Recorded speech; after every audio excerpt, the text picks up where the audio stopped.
23 de agosto. Hoy en el Santoral, Santa Rosa de Lima. Rosa de Lima, la más bella rosa que ha producido nuestro continente. No dejes un solo día de rezar a tu gran amigo Jesucristo por este continente americano tan supremamente necesitado de las bendiciones de Dios. Biografía de Santa Rosa de Lima. El Papa Inocencio IX dijo de esta santa un elogio admirable. Probablemente no ha habido en América un misionero que con sus predicaciones haya logrado más conversiones que la que Rosa de Lima obtuvo con su oración y sus mortificaciones. Nació en Lima, Perú, en 1586, año de la aparición de la Virgen en Chiquinquirá. Fue la primera mujer americana declarada santa por la Iglesia Católica.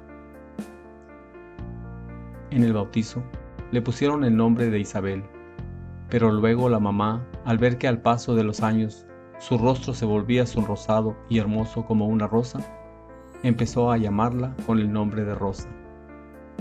Y el señor arzobispo, al darle la confirmación, le puso definitivamente ese nombre, con el cual es conocida ahora en todo el mundo. Desde pequeñita, Rosa tuvo una gran inclinación a la oración y a la meditación. Un día rezando ante una imagen de la Virgen María, le pareció que el niño Jesús le decía: Rosa, conságrame a mí todo tu amor. Y en adelante se propuso no vivir sino para amar a Jesucristo. Y al oír a su hermano decir que si muchos hombres se enamoraban perdidamente, era por la atracción de una larga cabellera o de una piel muy hermosa, se cortó el cabello y se propuso llevar el rostro cubierto con un velo para no ser motivo de tentaciones para nadie. Quería dedicarse únicamente a amar a Jesucristo. Un joven de alta clase social se enamoró de Rosa y quería casarse con ella. Sus padres estaban muy entusiasmados porque ellos eran pobres y esto daría a la joven un porvenir brillante. Pero ella, aunque hubo serios disgustos en la familia, les declaró que se había propuesto que su amor sería totalmente para Dios y que renunciaba por completo a todo matrimonio, por brillante que fuera. Se propuso irse de monja agustina, pero el día en que fue a arrodillarse ante la imagen de la Virgen Santísima para pedirle que le iluminara si debía irse de monja o no, sintió que no podía levantarse del suelo donde estaba arrodillada. Llamó a su hermano a que le ayudara a levantarse, pero él tampoco fue capaz de moverla de allí. Entonces se dio cuenta de que la voluntad de Dios era otra y le dijo a Nuestra Señora: Oh Madre Celestial, si Dios no quiere que yo me vaya a un convento, desisto desde ahora de su idea. Tan pronto pronunció estas palabras, quedó totalmente sin parálisis y se pudo levantar del suelo fácilmente. Seguía pidiéndole a Dios que le indicara a qué asociación religiosa debería ingresar, y de pronto empezó a llegar junto a ella cada día una mariposa de blanco y negro, y revoloteaba junto a sus ojos. Con esto le pareció entender que debería buscar una asociación que tuviera un hábito de blanco y negro, y descubrió que eran las terciarias dominicas, unas mujeres que se vestían con túnica blanca y manto negro, y llevaban vida como de religiosas, pero vivían en sus propias casas, y pidió ser admitida y la aceptaron. Entonces vino a saber que la más famosa terciaria dominica es Santa Catalina de Siena, 29 de abril, y se propuso estudiar su vida e imitarla en todo, y lo logró de manera admirable. Se fabricó una túnica blanca y el manto negro, y el velo también negro para la cabeza, y así empezó a asistir a las reuniones religiosas del templo. Pero sucedió que la gente admirada de su comportamiento empezó a señalarla y a llamarla la Santa. Entonces, ella, que sabía que nada es tan peligroso como la vanidad y el orgullo y el deseo de aparecer, se fabricó una pequeña habitación en el solar de la casa donde vivía. Y allí se dedicó a practicar por largas horas del día y de la noche sus meditaciones, sus penitencias y sus muchas oraciones. Allí pasará el resto de su vida y solamente saldrá para ir a misa o a socorrer a algún enfermo. Su padre fracasó en el negocio de una mina y la familia quedó en gran pobreza. Entonces, Rosa se dedicó durante varias horas de cada día a cultivar un huerto en el solar de la casa y durante varias horas de la noche a hacer costuras para ayudar a los gastos del hogar. El demonio la atacaba de muy diversas maneras y las tentaciones impuras la hacían sufrir enormemente. Además, le llegaban épocas de terribles sequedades espirituales en las cuales todo lo que fuera oración, meditación o penitencias le producía horror y asco. Y fuera de eso, la gente se burlaba de su comportamiento y los mismos familiares la consideraban equivocada en su modo de vivir. Alguna vez le protestó amorosamente a Jesucristo por todo esto, diciéndole: Señor, ¿y a dónde te vas cuando me dejas sola en estas terribles tempestades? Y oyó que Jesús le decía: Yo no me he ido lejos. Estaba en tu espíritu, dirigiendo todo para que la barquilla de tu alma no sucumbiera en medio de la tempestad. Es difícil encontrar en América otro caso de mujer que haya hecho mayores penitencias.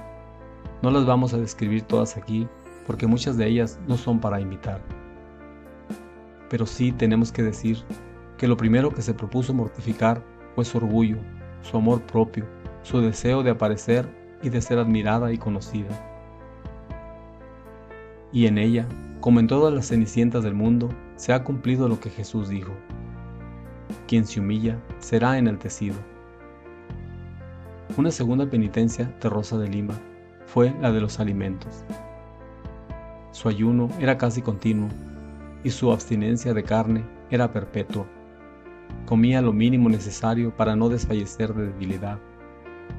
Aún los días de mayores calores no tomaba bebidas refrescantes de ninguna clase, y aunque a veces la sed la atormentaba, le bastaba mirar el crucifijo y recordar la sed de Jesús en la cruz para tener valor y seguir aguantando su sed por amor a Dios. Dormía sobre duras tablas con un palo por almohada.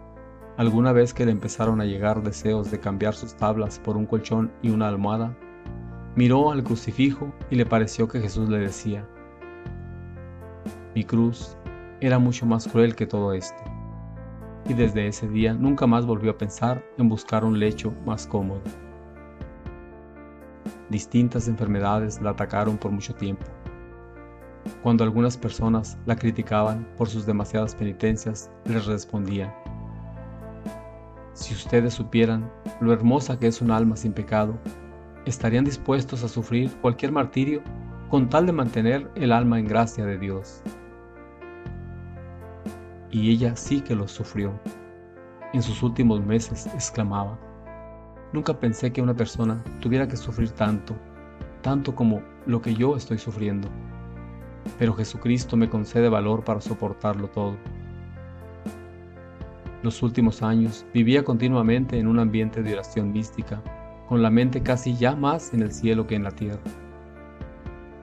Su oración y sus sacrificios y penitencias conseguían numerosas conversiones de pecadores y aumento de fervor en muchos religiosos y sacerdotes. En la ciudad de Lima había ya una convicción general de que esta muchacha era una verdadera santa. Desde 1614, ya cada año al llegar la fiesta de San Bartolomé, el 24 de agosto, demuestra su gran alegría y explica el porqué de este comportamiento. Es que en una fiesta de San Bartolomé iré para siempre a estar cerca de mi Redentor Jesucristo. Y así sucedió.